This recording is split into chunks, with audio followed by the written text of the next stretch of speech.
आठवडाभराच्या पावसानं संपूर्ण राज्य जलमय झालंय। विशेष म्हणजे दुष्काळी भाग असलेल्या मराठवाडा आणि सोलापूरच्या काही भागाला यंदा पावसानं चांगलंच झोडपलंय।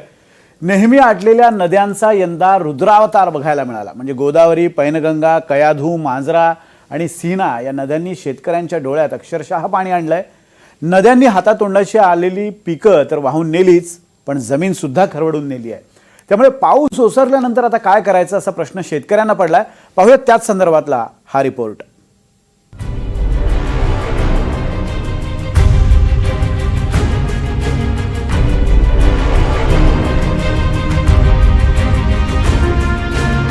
मराठवाड्यावर अस्मानी संकट कोसळलंय।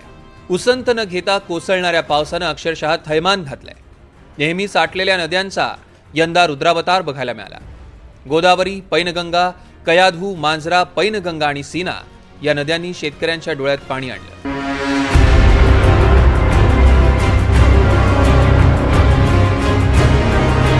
लातूरमध्ये मांजरा नदीनं धोक्याची पातळी ओलांडली आहे। धरणातनं 18,000 क्युसेक पाण्याचा विसर्ग केल्यानं मांजरा नदी दुथडी भरून वाहते। नदीकाठच्या गावांना पुराचा तडाखा बसलाय। ऊस, सोयाबीन पिकांचं मोठं नुकसान झालंय। केज, रेणापूर, लातूर, चाकूर आणि निलंगा तालुक्यातील गावांमध्ये गंभीर पूरस्थिती निर्माण झाली आहे। लातूर जिल्ह्यामध्ये मागील काही दिवस झालेला पाऊस यामुळे नदी नाले ओसंडून वाहत आहेत। मांजरा नदीला पूर आलेला आहे। मांजरा नदी दुथडी भरून वाहत आहे। अनेक शेतकऱ्यांच्या शेती पिकांमधून ही नदी वाहत असल्याचं पाहायला मिळतंय। खरं तर मोठ्या प्रमाणात जे आहे ते मांजरा धरणामधून जे आहे ते पाण्याची आवक सुरू आहे। अनेक गेट उघडण्यात आलेले आहे। परिणामी मांजरा नदीनं असं अकराळ विक्राळ रूप घेतल्याचं पाहायला मिळतंय। मोठ्या प्रमाणात शेतकऱ्यांच्या शेतामधून ही नदी जात आहे। अनेक शेतकऱ्यांच्या शेती पिकांचं त्यामुळं मोठं नुकसान झाल्याचं पाहायला मिळतंय। खरं तर हे छोटंसं पात्र आहे या ठिकाणी। असं असलं तरी मोठ्या प्रमाणात जे आहे ते पाणी शेतकऱ्यांच्या शेती पिकांमध्ये घुसलंय।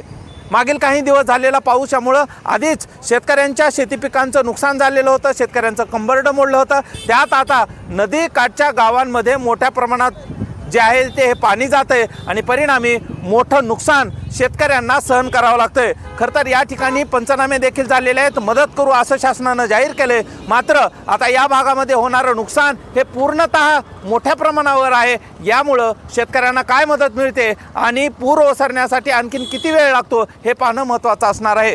विष्णू बुर्गे, NDTV मराठी, लातूर।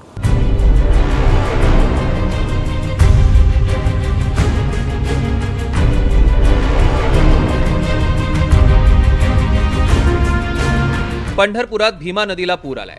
नदीला आलेल्या पुरामुळे मंदिरं पाण्याखाली गेली। भीमा नदीनं गेल्या 4 महिन्यात 7 वेळा धोक्याची पातळी ओलांडली। उजनी धरणातनं तब्बल 1 लाख क्युसेक पाण्याचा विसर्ग करण्यात आला। सोलापूर जिल्ह्यात सीना नदी पाठोपाठ आता भीमा नदीला देखील मोठा पूर आलेला आपल्याला दिसून येतोय। पंढरपूरच्या भीमा नदीच्या पाणी पातळीत मोठी वाढ झालेली आहे। सध्या पंढरपुरात 1 लाख क्युसेक इतक्या क्षमतेनं पंढरपूरची भीमा नदी पुढे प्रवाहित होत आहे। उजनी आणि वीर धरणातून मोठा विसर्ग खरं तर सोडण्यात आला। त्यामुळे मोठ्या प्रमाणावर चंद्रभागेच्या पाणी पातळीत वाढ झाली। विशेष म्हणजे गेल्या 4 महिन्यात 7व्यांदा चंद्रभागेच्या पाणी पातळीने मोठी वाढ झालेली दिसून येते। यंदाच्या वर्षी सगळ्यात जास्त पुराचा जो फटका आहे आणि भीमेच्या पाणी पातळीचा जो फटका आहे तो पंढरपूरला बसलाय। भीमा खोऱ्यात झालेल्या पावसामुळे सध्या तासाला 3,000 क्युसेक्सनं पंढरपूरच्या पाणी पातळीत मोठी वाढ होती। आज दुपारपर्यंत जर पाण्याचा प्रवाह सातत्यानं राहिला तर व्यासनारायण झोपडपट्टी असेल आणि इतर सखल भागात पाणी शिरण्यास सुरुवात होणार आहे। सध्या जरी पाणी नियोजन आणि पूर नियंत्रणासाठी उजनी धरण क्षेत्रानं आणि सोलापूर जिल्हा प्रशासनानं पाण्याचं नियोजन करून 108% उजनी धरण आता 101% जरी आणलं असलं तरी पुन्हा एकदा पुण्यातल्या रेड अलर्टच्या पावसामुळे उजनी धरणाची पाणी पातळी वधारून भीमेची देखील पाणी पातळी वाढणार आहे।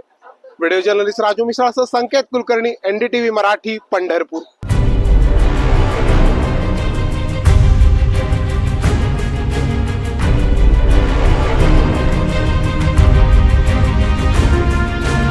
नाशिकमध्ये गोदावरी नदीनं रौद्ररूप धारण केलंय। नदीकाठच्या गावांमध्ये धोकादायक स्थिती निर्माण झाली आहे। रामकुंड परिसराला पुराच्या पाण्याचा वेढा पडलाय। दुतोंड्या मारुतीच्या मानेपर्यंत पाणी पोहोचलं। नाशिकमध्ये कालपासून पावसाची जोर धरलेला आहे। कालपासून नाशिकमध्ये जोरदार पावसाची संततधार जी आहे ती सुरू आहे। आपण जर माझ्या मागे बघितलं तर आपण ह्या भांडी बाजार परिसरामध्ये आहोत। जे भांडींचे दुकानं आहेत ते आता खूप मोठ्या प्रमाणात या खाली पाण्याखाली गेलेले आहेत। पाण्याचा जर प्रवाह पाहिला तर अतिशय वेगाने पाण्याचा प्रवाह या ठिकाणी वाहत आहे। काही जे छोटे मोठे पूल आहेत ते देखील या ठिकाणी पाण्याखाली गेलेले आहेत। काही छोटे मोठे मंदिर आहेत ते देखील या ठिकाणी पाण्याखाली गेलेले आहेत। हे हॉटेल वगैरे आहे या ठिकाणी जे ते देखील या ठिकाणी पाण्याखाली गेलेले आहेत। टपऱ्या ज्या आहेत त्या बाहेर काढून या ठिकाणी काढण्याचं काम जे आहे ते काय स्थानिक नागरिकांकडून या ठिकाणी करण्यात येत आहे। काही ज्या टपऱ्या आहेत त्या भांडी बाजाराच्या दिशेने या ठिकाणी ठेवण्यात आल्या आहेत। आपल्यासोबत काही स्थानिक नागरिक आहेत। काय सांगाल, या टपऱ्या आपण या ठिकाणी काढल्या आहेत? हो, काढल्या आहे। मी माझं सांगण्याचं असं कर्तव्य 2-3 दिवस झाले नाशिक म्हणजे समाचार माहिती, पाऊस येतोय सगळं माहिती, तरी आपलं नाशिकचं प्रशासन कोणी इथं आलेलं नाहीये। आम्ही इथले रहिवासी। प्रशासनाचा एक देखील माणूस या ठिकाणी आलेला नसून आता येथील जे स्थानिक रहिवासी आहे ते टपरी धारकांच्या असेल, दुकानधारकांच्या असेल, मदतीसाठी जे आहेत ते या ठिकाणी सज्ज झाले आहेत। आपण जर बघितलं तर पाण्याचा प्रवाह आता जवळपास मी कमरेच्या खाली थोडंसं मांडीच्या वरती या ठिकाणी पाणी आलेलं आहे माझ्या। एवढ्या पाण्यामध्ये हे लोक जे आहेत ते या टपरी धारकांना जे आहेत ते मदत करत आहेत। काही भांड्यांच्या दुकानं आहेत ते देखील अर्ध्याच्या याच्यात पाण्याखाली जे आहेत ते या ठिकाणी गेलेले आहेत। गंगापूर धरणातून खरं तर 10,000 क्युसेसचा पाण्याचा विसर्ग या ठिकाणी करण्यात आला असून या गोदावरीच्या पाणी पातळीत जी आहे ती वाढ या ठिकाणी झालेली आहे। त्यामुळे नागरिकांना जो आहे प्रशासनाकडून सतर्कतेचा इशारा देखील देण्यात आला आहे। हा पाऊस जर असाच सुरू असला तर गोदावरीच्या पाणपातळीत आपल्याला मोठ्या प्रमाणात आणखी वाढ बघायला मिळू शकते।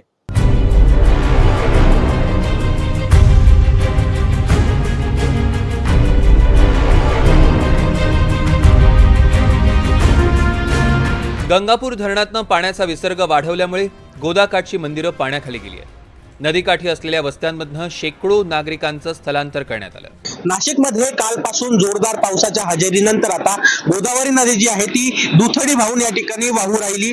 आता आपण जर बघितलं तर जो पुराचा मापक समजला जाणारा दुतोंड्या मारुती जे आहे त्याच्या चेहऱ्यालगत या ठिकाणी पाणी आलेलं आहे। काही वेळातच मारुती जो आहे तो पूर्णपणे पाण्याखाली या ठिकाणी जाईल। काही मंदिरं जे आहेत ते देखील पूर्णपणे या ठिकाणी पाण्याखाली गेलेले आहेत। काही छोटे मोठे पूल आहेत। समोरील जो रामसेतू पूल आहे तो पूर्णतः या ठिकाणी पाण्याखाली गेला असून आता नागरिकांना त्या ठिकाणून हटवण्याचं काम देखील जे या ठिकाणी प्रशासनाकडून सुरू आहे। काही नागरिक जे आहेत ते पूर पाहण्यासाठी या ठिकाणी आले आहेत, मात्र अग्निशमक दलाकडून या ठिकाणी त्यांना सरकवण्याचं काम जे आहे ते सुरू आहे। आपण जर बघितलं तर पुराची पाण्याची पातळी जी आहे ती मोठ्या प्रमाणात वाढली असून ज्या ठिकाणी दशक्रिया विधी होते ती चक्री देखील या ठिकाणी पाण्याखाली गेलेली आहे। समोरील जो अहिल्यादेवी होळकर पूल आहे त्या ठिकाणाहून हा पाण्याचा विसर्ग या ठिकाणी होत आहे।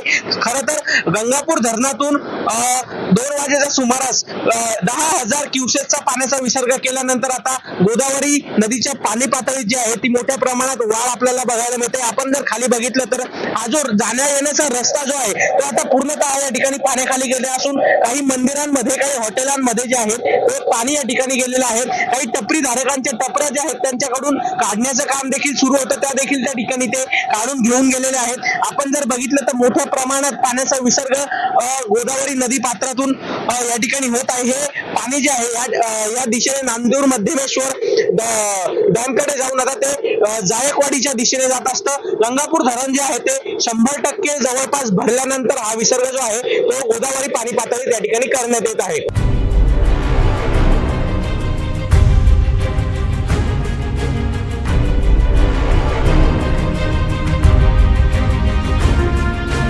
हिंगोलीत कयाधू नदीला आलेल्या पुरानं थैमान घातलंय।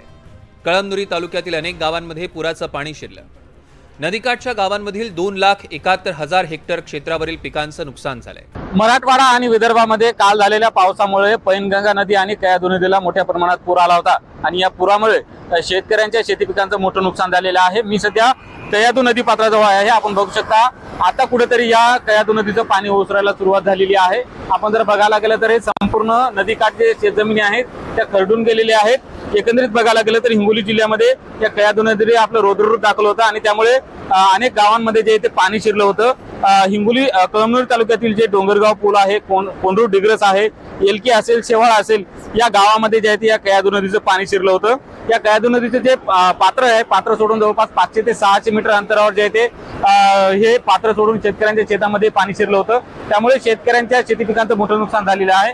एकंदरीत बघायला गेलं तर सोयाबीन असेल, उडीद असेल, मूग असेल, कापूस असेल, यासारखे मोठे पिकं जे आहेत ते शेतकऱ्यांची या पाण्यामुळे नष्ट झालेली आहेत.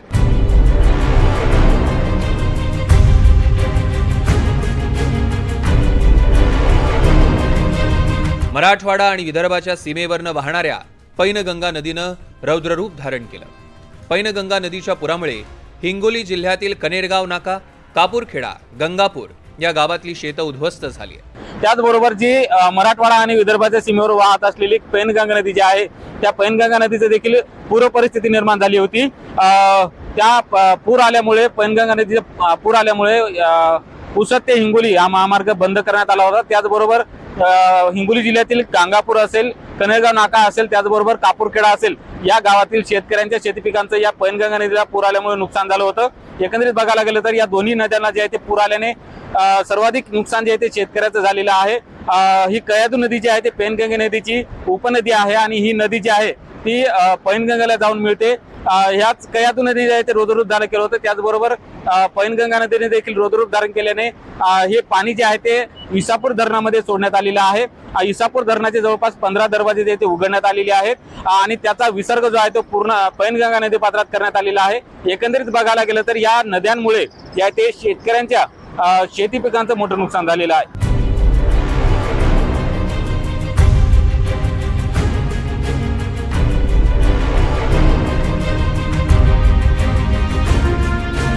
धाराशिवमध्ये शेतनुकसानीचे पंचनामे करणाऱ्या अधिकाऱ्यांना अडचणींचा सामना करावा लागतोय. अधिकाऱ्यांना शेतापर्यंत पोहोचणंही अवघड झालंय. सरकारनं सरसकट मदत करावी अशी मागणी आता शेतकरी करतायत.